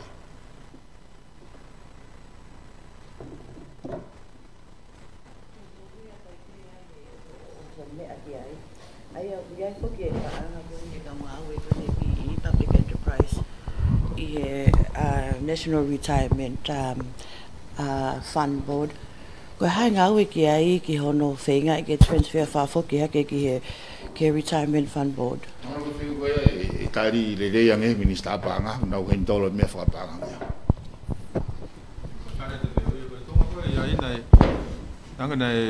osi alu e ai di e la o te mo atu pe me public enterprise ke ne hanga o mai asino ipanga ko o sa fo ka ngawe o sa ka to ka ngawe pa mitas ki ai pe no o mai na to no sin ko taimini alu ke to nga sirin ko ki mua ai ko e la o ia ke mau fe mai ha me public enterprise ko mau lava o fa tu ton ko ya ko na panga ko na stana ki ko he sino panga ko e fa fo no ke o mai ki ai ko ki ngai fa la de mau fa ko ka lava o fa ka na iai ha tali kabineti ke ko le tokon whakapaanga kone pot ngai mo ui ki he ngawe kone tengi i ko e tunga ko taimini ko ngai ko mai he misamoi konga wanga konga ulaki ko fingai ke uki ngai kolo ke tau o ngai fata ke hua e ngai feitu ko vai tokanga vai ko uai ko ni tokanga ke ngai me whapanga ka ko se ngai tokoni ko mai i ngahi fonua pa ko pe mo na te os foi covid fangi me ago na fangi test kit ko e fangi pe ko ke fua o se na fangi me pe pa ka mau te pe mo mau tolu ko hi ko ha ko ko me ko ni ko me fatu pa ke mo ui ko ha ne fi mau panga ko hi ke fa ka ha nga ko ni mau te pe pu nga ke fa ka to me ko hi ko mo e ka kai ka ke ka ko ne tu ko tai mining ma hai no ko to ko di ma valu ko ni u ke nga unu ka ko e tau me fai la fai e ka tau tu ko pe sirin ke ko hi ke lava to nga kina a fatongia ko ya I he ono miliona koe ni na eno koe me he retirement fund board ki he TDB ko kamata ano tafa foki pea ko o kia ha interest ai pa vai fe ia I he retirement fund board ki kau me mi pa tatau pe mo ha se ni te ma mi he investment koe fa miliona pe vai fe ko ka to fo ke paanga ko no ku ma he retirement tau pe he ka pau ko paanga ngo full ai fo ko paanga ko ia ko ne o si lo ko paanga ko ia ko tana ki ko paanga tau contribution ko tau inasi fa ta ke mo tupu ko he feitu avgo fa ka hu tupu ai sai e ka pa tupu le rei pe ha e alu ki olunga sino I paanga e ka pa paanga ngo full pe sete alu kai ai pe sete e ono pe ka pau reva avo ai hongo full ko pe ave ha ta hai o avo fa ka hu o more e holo me ai ke hiva ai ne behe ai to uesi ai vai ai ko nga hime ai o fai sio ki ai ko hi ko me ko ka pai hoko o sange ka pau o sange e nga feitu o ku ave ke ne sirini ka ha bal bare mai e uesi ai ka tu ko ta mini ne panga me ko panga ko ku ai retirement fund ni me ko panga ko no foko no ni magula ni tungo na I January me panga ko tu ko to pange ke na o mai ke na nga ka ta mini bi ho valu po no milion ai e nai fo ko hape ko tuai ko to tongi ko o no ka nga o pe ku si ni kana o vakai ha ton ke mai fa mata ko ya fe unga be e ko mo panga e ni ma no milion po ne tahagi panga pe tem deposit la be o mai ka fe unga be ka ko ngai panga ni mau so mau hu he taimino mau poate ai ko mau kamata u ka mau lava sio ka to ki he panga ko o ku ne mau ai ko ka to panga ko ya o mai ko ki he hatol tahako sano finga mo u wanga u fitu miliona ai panga to ko ai ko ai poti kawai ai ko nga fa fitu miliona ko mahu inga ko fare to ko nga ko u panga ko me ke wanga tahiwa miliona panga to ta do pa ko ai leva nga panga ko u ko fakahu ai re ko tari ko fe hui ka ba ha panga mo ai u si ai me ko ni ai vai ai ko me fa to kanga sino ko ni no mau inga avge feitu ke wa ha ko me ko ya o gua tonga fa nga we gua me gua tonga fa nga we pa mo pa te pe nai pa nga na mori lot e ka nga we gua to ta ka nga pe nai mori ku na to fok ko me ko ni ku to fok ya na du fa ha ko me ka ni af pe gua to ta na nga ka nga ta kilo ma ba ta ku si pe wa kilo fa nga so va va ve ya ko ha me nai hoko ai ko nga mori be ai ne we si ya va ai ko tari mahino be ki ai nga mahu ingam do perberenga sia bito nga me go ni ai ko oskamata to tong fa fok mai no go ni ai TDP no miliona na ke ko ma o ke ko na ke no ai TDP pangki fala la ga ia me ai ko na to tong inas na finga mo fit po ni ma miliona ai na fa ta se ai ai ko me ko na ai ko na do ko me ko na la ke ki poate ko ni ko hongo fulu ko ono ai ko no pe ko fa ai ko fa tau se na ko ma ko no ka ire ko di pe una ke to tongi pe pe se te ono po ni ma po vi ka ko palpare ko tunga pore ko tai mini ma va kai tunga fa panga ko o ka ta pe ko hi pa mo ni fa tongi pe lava hokot ko me fa to ka nga tai min mo ka nga we ko ke mahino ma ka nga we ai tau ke o whakalere pe a whalalanga pe kai ngatang mausio ka hau ata hau fonga ke heange ko hi pe ai puri anga pe kai ka tawa ka mea mahu nga ke fe mahi ka kai ke aha fe whalau aki waka puna ia kita ai ko mea mahu inga ki ai student loan ko ni ai he matua aku kita ofi mai me o potunga we o pe ke ka to mai li po ti ko ni ai Tonga Development Bank ka ko na fai pe fe tu taki pa ko fa papa i mai he Tonga Development Bank ko ma pe na monthly report ka ko fi i lo pe ia ko ha tu nga ku ai pe ko o si cancel au pito pe ki tu fa tai mi pe me nga he ku ia fa na wa ko na lo tonga fa ho na fe nga ko ka ma tu unga ia me he fa pa anga to ko ni ko ni a student loan ko me pule anga ko tunga ko ki ai ko pango ia ne ave fo ke panga ko ia ne finga mo tavalu milion tavalu tupu milion ana ave fare paanga ki ai i he tafa pango ni ko mantu ko me ko si ko programa ko ia ne ka mata he me wa afta no wa na ta tolu pe la ko tavalu Ko me kona vakai o mahino. Ko tau whapanga koe ko tau whapanga koe ni. Ko tau whapanga ko o si. Eko tau whapanga fuki lolotonga. Eko tau ko pureanga me siulai ki sulu. Eko tau whapanga lolotonga ko wawha wanimo. Ko tau panga koe ki mua ko watolu wawha. Mahino mai ai. E nā e tutunia e pureanga ko ia. Ke ai e fitu po ine valu miliona. O panga ko ia. Ke ave whakatau se a ki he pange. E pureanga i he se pange koe ni. Whalalaka. Aia. Koe ave koe ai paanga koe ia, ue si ai e paanga koe no. Pea ko hui koe tuunga koe ia, ko hui whemau fok, koe ka paanga ia, o pen fok, koe ave paanga tawa miliona koe no, koe tango koe tawha fok mai koe mau koe paanga koe ata, koe ia whae no. Aka tue tai minia, koe paanga koe na tawa miliona koe na no. Whinga ke laki hai paanga koe ia totongi laki alu ke fit po ne valu miliona. Aka tue tai minia, pehe koe totongi wha miliona, ua he tawa pango si, ua he tawa pango ini, tau e ia ke ai ko tol po ne valo ke ai o ma so ma tol hen o ta whakalao e mea ko ia o e mea ke whalerei ka kone tunga ko e si ai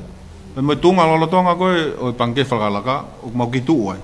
ka ko tui ko e fotu tui hen ko hi ke ta whapang ka hoko o ma whapapau e tunga ko e pange whakalaka ko e ngai report na mau ave o mai na taha ngai mena wakai o ko ke whe mari e pa ku na talmai te no ngai mea ngai report ka ngai mea ai au tu e taimin tu ka to ta valu he ko hi ko tu ko ta min ko fit po ne valu miliona fe mau ke ko tu ko ta min ia la ki to panga ko ata me ta valu miliona ma la ki alu ki ai tu ta min ni ko fa miliona be ko alu to tol po ne valu ki alu ki ai me tam ta tau be ma hu fo mai ko ni va kai me tu ko pang ke fa la ka o mau be ki tu ki va kai fa le de pa mo nga report mo nga me ko ia ka ku tu ta min ai ko me mau ko ri pa mo be ke ho ke fo no ko hi ko me ko ia o mau ki tu ha ta min ni ka ko tui ko ta fa bang ha ko te maulam te mau sio ke la fa la he bang ko ni ke ta mai ki ako he na le be ki por mai po du ko la hi ngai fe ma o ngai me ko ya ka ko ne tu he tai mini e ka venga ko ki bangke langa fa la ka o la ve ipe o ngai business e ko no na te nga ono ki na to lu ya o fa ngai nga we fa business hange ko langa ko pola ta ane mo e fa le ale fo o ku fa la na ngai nga we ko ni na fai ko tu ko ta mini ko e komite kabineti o mau wakai ke me ko mo lave be fo ko ai hopo agora no ki fa ma anga ai va ko finga aki ai pange pure ne to anga ko ngai pange ka wa pange fa la pa mo pange ko ni u ka ngai me ko ni ai mau ke ngao ki wakai ko ha ngai tunga fa la mo ngai fi mine up ngai me ko ya ka na ka wa ngai me ko ya ai ngai project la la go na be ka ko anga ko anga ko ngao te fito ia me ngai me pe ka wa ai ka kute ke mau fama popo nga ko ya ko hika mau sio ko bakai ki ai ka pinedi ko ha me na hoko ko ha me na tonu ko ha me na hala ko ha me ka pa al ki mo ko ha me ton ke riu ai ko me ko mau bakai ki ai he timing administra business nga pure anga ko hanganga yo fama tala ki tu nga ko ki ai ko lulutai ngari pete mo pede mo anga o tafi ka ko fehu i ko ha mo palani tu uni o ku te mau whahoko ke whakapapau i e whai ho mau tūtūni ka koe sevesi ke hoko pe sevesi koe ki he kakai ai kautaha koe ni koe haho mau palani tūtūni e whakahoko ki he kahau o to iai nai hau kautaha o ku nau interest mai ki he puna aki whakaloto whanua i ho tako hae ngai isiu ngai kawenga whikau aki pia ke whakapapau i be whakahoko tūtūni ka ko sevesi e hoko pe sevesi ki kakai e forua i ko kitare pe au ia ko te ke foke alo papi enterprise ai ko konga ko mau ai ko ni ke fa hu lao ke hu ke ka papi ke hu ke ka pisi se pulang ko no inga e ko hi ko lao ko ngai pisi se pulang ko pa ka tari e fa rea ka ko tu fo ta mini o ko tu ko lao pau ke necessita e fa ta tau me lao ngai ka ta ha ko pulang pe mo lao ko ni ki he ngai pisisi puranga ko ngai lawa pisisi puranga to ni pa ko tari ko to ngai pisisi ai puranga ki fararea sai ko tunga ko tai mini o ka ta ko ni mau wakai ko ni ulaki o fem o ma u finga o ko tu services ki tai te ma hu inga ya ko fo nga ko no wa fe e anga fi no fa ka hok e meni pa ko meng mau sio ki he tunga lulu tai ai fa nga ki ai pa mo pure wa fa farere ma fai ko ke fa pa he ma hu ko ni fe ngai ko fa ko pa mo ko mo ko gua ulak ta fa te ki ni kare ai mau ko ngai mea o ma sio ke te whakawhapanga ai ko mea whai wawe kabineti whakai wawe ange ke tūnga ko ia ko hane tū ko he taimini ka pau e tau pe whakalele le rei pia sai hono tawhaaki ne whina pasi mo whima ko e lao ke safety ke ua toi hoko ngahi mea ko ia pai mau ia mau pa me mea whakapanga ko hare wa lahi panga lava hoko atu pe taim ko ia mau sio reo ko e umea ke te maulapo tāno ke ngai kauta fisi me ngai kauta pehe ai ka ko mea mau ngai mau whakapapa ko hai tu e taimini ko laki ko ngā awe ke pau ke whai tu he taimini hai mea te mau whai ke tokoni ki he whakarere ki he kai lava he taim da tau mau sio ko ha mea ki he kaha u le de lolo ai ko mea mau ia he taimini ko e foi issue ko ai whaka aviation ai ko civil aviation fu he Ministry of Infrastructure ai ko mea lai ko mo to anke ke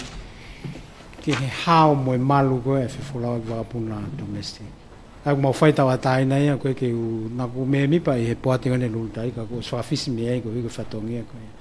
ka pa ngoi he civil aviation e undermine airworthiness safety ka he puna but in if I fatongi ko ni ki no ono taf be kono restricted na go fai go ke fe puna ki to ha ka ba ya ka tu nga be ka tu ka tai mini ku ke fai nga mali pe ke fai me ku o ku tokoni mai me ga ni office physical ko paso ai ko Pacific Regional Office ki he aviation o tokoni mai advice ya ne mo fen ke fai civil ka nga u e ba mo ka pilot e ba mo operation me ke fa pa pe na fai pa ke ngai tu fa wa pulanga ko ki malu ai se fola ko puna domestic ko ki fe hoi pe ki lulutai pe la ve pe nei e fo I 1 million na I no me he retirement ni yang a fe nei hono hanga he lulutai o to tongi fa fo ke pa anga ko ni la ve pe he me minister o ko mingoto ai lulutai ko tunga fa pa anga fo ko mandu hanga pe ka business ko ne tunga ko ne halanga pa anga ko lahi ko ma me ka pa se puna ko va puna ai ko ka tu fe taimini ko va puna pe ta ha puna ko taimini ko tu ota ko taimini o halo pa ko ta fa pe mal ko fo ko pa ke al mo uta mo me ko ai ko tu taimini ko sio ke ta fa ko ya pe tam ta pe ko me ta ha ho ngo ma hua tu ko me fa ma ta ko mai ngo na ke totongi pe ka tu ko taimini ma hua tu ke va kai ya nge ngai me ko ya pa ka ngata ma sio me pa nga fe unga ko ke fa re ka ta ko tam ko mo re ka ta ya la tu nga sino pa nga ko ne ka mata mo ya e ko tu ko ta mau to kan ge dai mini ne tunga fa panga ngata ia tonga atita ne ta fa panga wa ta ho ke tongu ya bito me fa panga ai de ma finge va ve I mai ke mau ilo ku mau fe he a honi I he me ko ya ka ko tu ta mini fa mata ko ma una ke to tongi pe ka ko al ke ka hau la nga me fa re fa panga ke fa teknika re me me ko ya ai de fa e va kai ki ai ka ko no ko ni fo I pa anga mi he retirement fund ko nga hino ko fai me nga ka ta fa nga ka ta pe o fai na fa ta la no ke ka kai la ve pe o ko nga hi pa nga malolo va nga ni ai ka kai fo no ko pote ko ni ko ai me ai pa nga ko ni va nga malolo nga ka nga fa pu ko ka fa fo nga ka kai e ka nga we so ki ka ta ka nga ma da to tolo ko ya ai ko pe ko pote ko ni ka fa fo nga ka nga we me fa fonga ana tolo fa na tolo ngau e ko puranga ko pare mia ko yai me sta banga mo to kon pare mia mo me ai ko yai ai ya ko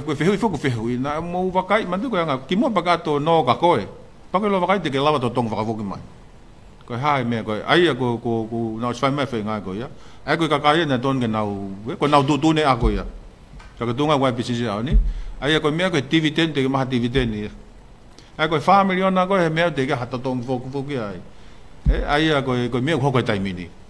ai ko me mau sho ma do ko hi ki ke tu ne na do ko ya ai me na ai pa ku ya na do ke na tari ai fe hui ko ya ka ko me ai to ma ho te tai mino ba ga me ko ya tai mini ka ko pe me ki me ko fam be ke fa pa to fo ki mai ko me ki mo na fe hui ai me pe he ko pa nga ko mai me sa te are pe ko ai me ku na fe ma me ai ko tari ai ka ko ga ha kontisu ga me e firma ngai fonua ko ku ngau mo tonga na ko India ke bi Australia me ngai fonua ko India mo na fe to kon me pe masirin ke na to kon ma ki tong e ko ngai fa fo fonga na to ki we ringa to ni na wa ko ta hai me na pe he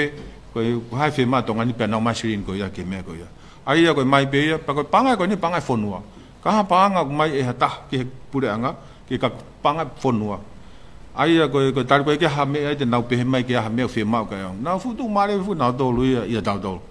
ka ko me na fa to ka ai ko hi ko me na fa ave ngawi ko ni ke no langa ave ya ki university ko university tu kama ta ke pe pa mau ha ke pe na mau mateu teu to nga lere ngai program fa ko mo fotu fo me ni tene malava ke ne to ka ngai bang lai pe ai ko fa tu tu ni kan me fa fo ma siri ni a pa ngai ko fa bang fa fo mai me to ngai ngawi ko ya ke tak mamata pe fa lere ngai ko ke os pe pau ke ta mo ave report ka ka to ki he fo nu ko na me siri ni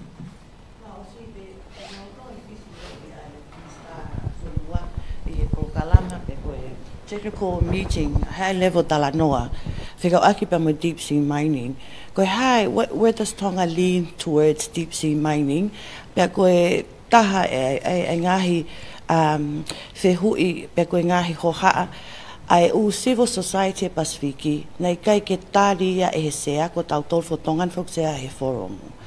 Ke nau kau ke ngai talanoa ko ini. Kai ihe speech ko ni public speech ko ni ai minister fonua a fa tonga ni na anela ve na ni me ai ke spirit of Talanoa pe ko fa ta ko ni space. That meeting was the space for open, honest and inclusive dialogue.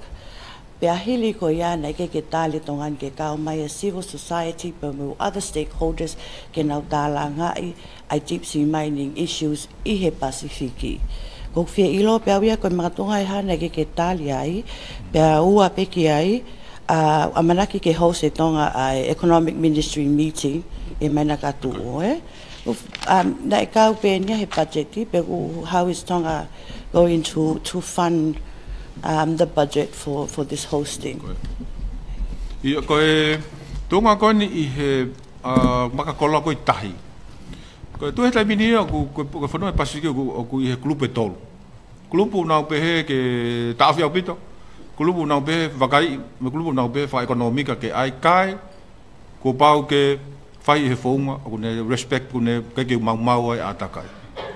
ta ko fataha ko ni ko fataha pe ni ngai fonua o se be fataha ke kau mai ngai club ko ko ngai fataha ko na ko os mai no mai u me ko pa ko ta he me na mau fataha ko hi mo ko se I he me ko ni ma fe ma o se ka ta o to hu mai o pange ma ne ke na as mai me ko ni ana hu mai ta mai na wakai me ko ni tu nga fa economica mo atakai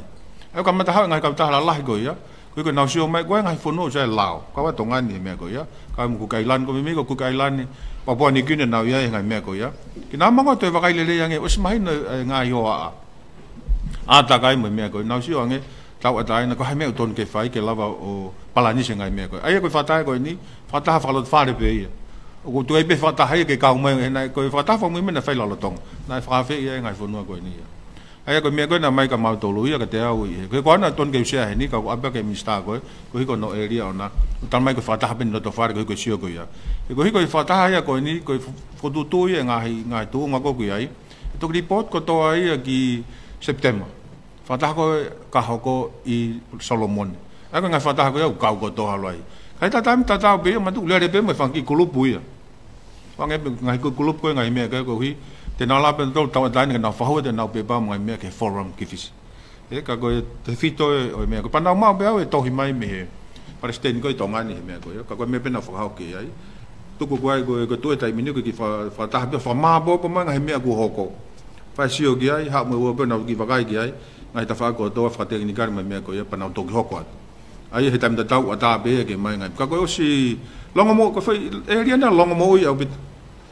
private ngai society ke ai ko na ha wai he taimin ko me ko ke fm ke me ko ni ki he ya ko fa ta ma ke he be ya fa I mas kana e ko fo ko se an ai atongan se ya kana e fo ko tu mai ke fe ke mo ki fa ta ki fish ka mo be sa ang ke mai ki tongan ko be pa nga na ai upa nga ki he panga ki fa ta ngai fa ta fa do pure anga I pacheti kan mau pe sa ke mai tongan trai nga dai ko hai mat ko me be ka pa ko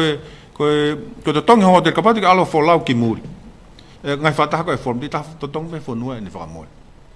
ho to tong I no fo ke ka I ko me be fa I he ni ta to tong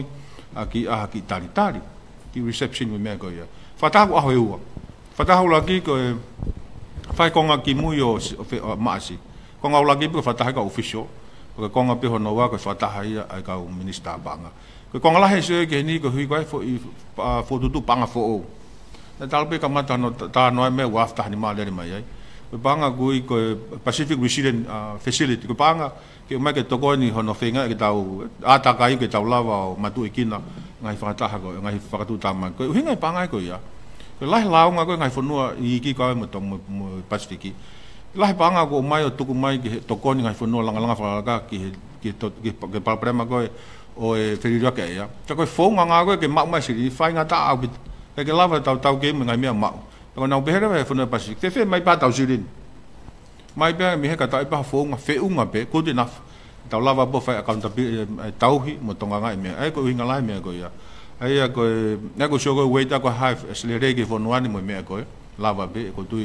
mau be mai ki tonga ni ki fata ta ba be ko tunga fata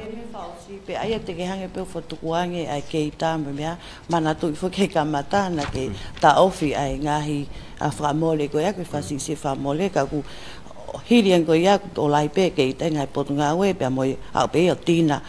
o fa pa ngai ngai potunga we pe kon fele pe ngahi me a hoko mai ko pau pe ke tau ko ma ta ofi au pito ai me go na fa business ngai potunga we ak pe na ki kai e mo fa ta be ki kai ta ofi ko ni ko fa ta hai ni fa ta hai ni ko mai me muri ko ta ta pe mo ta o ki muri ko mau se ko hai ai fa mo si sita o na ke he fa ta hai ni fa fo no pa si ko fa yen pa ko hospital me wai be ma ko ma wai be sino ma ko hospitality pa ngai ke ngai me pe he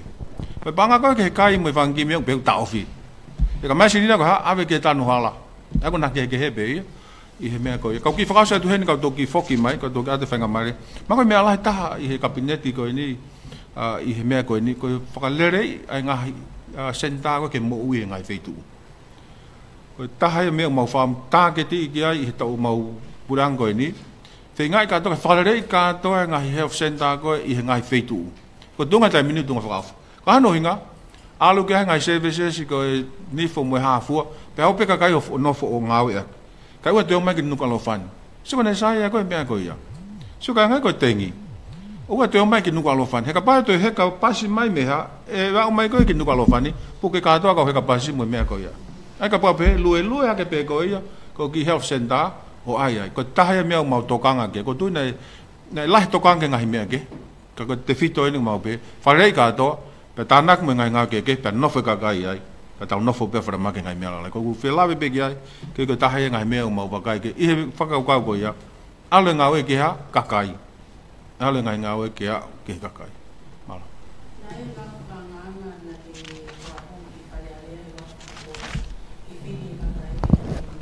ko ia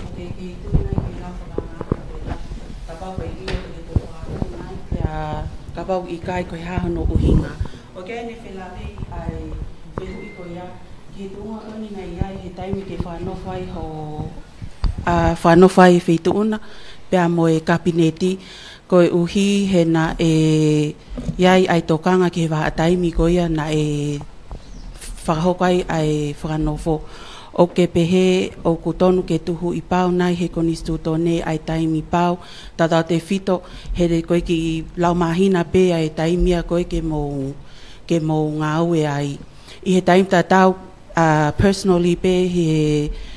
tahai ngai incentive koe ki he uhila sinte tonoa ko nofo whakaukau atu ka pau na whanofo motolu I he ahatou tāti se ma ko whakaukau nai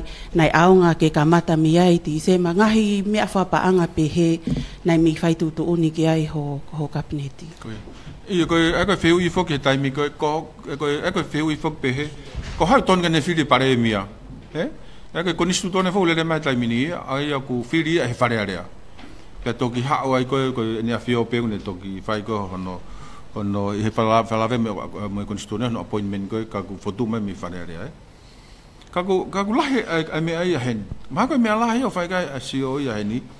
ulagi pe a whiri whakapoto koe ako hinga whoke ai koe pe he na ai koe uhinga na ai fotu koe ke whiri mei tu pe koe koe whakakau pe koe whiri kau whai loto he kau me mi pa koe loto he kai ke whakapoto ke nau mai sai taha.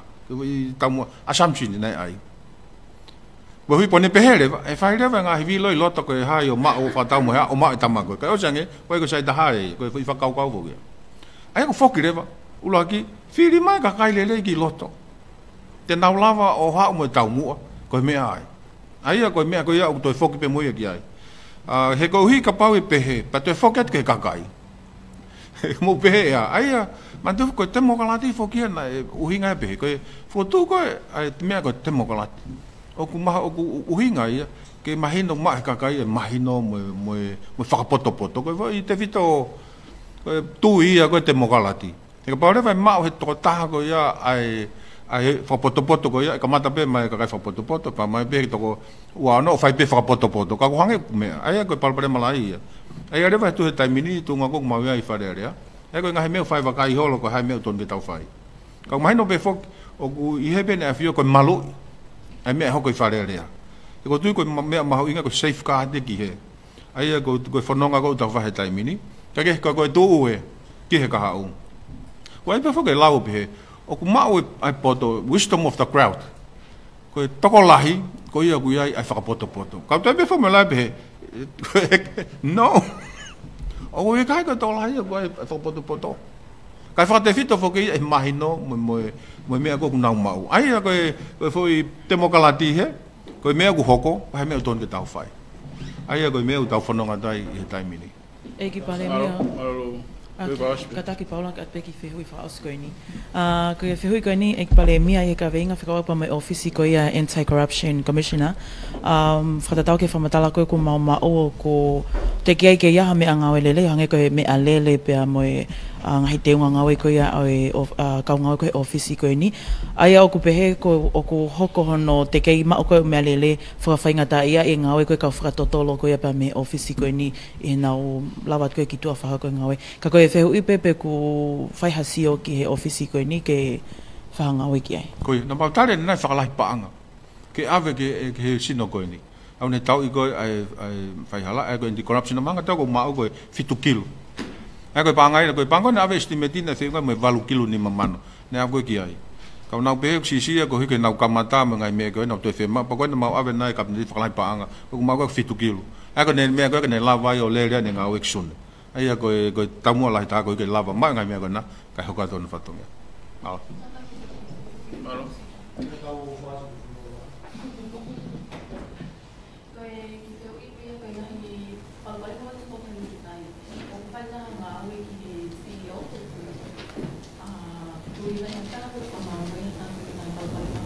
Ika mau fai sio ki ai ko management mau ko CEO mau sio ki ai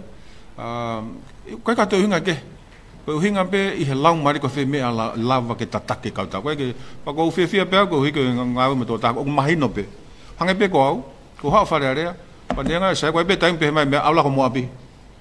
ko alu pe me pe ko fatonga ko ka fatonga pa ngofu ai ni o ma to ko fa foi tu ta mai ni to ka ko me ko fa alu fu pa me fa fe mai no aki ko ha me de fa ri e sa ye me ko ya ai ko mau alu he lau mari ko ya Oke, lava tau programa ke ani ko famala tu ek premia bebe ton premia. Ek minister bu motol ko fangong la le tau programa ani. Eto ki fanono ngat be tau tai bi program BNP ke hukau aflaite. Ko famala tau fas tambah mo te hanga ke ho ko no famalo. Fafta ke la le mo programa ko ni ani pa bebe ko no tua te ngai. Ongo ko ni mga tali ko hipe ko kakai ko e o mo tali ki ai ma ko le be malo ma tapa ki ho ko te fatungia ma ko le danga malo ndia klasiko al ko mo fa mo amen malo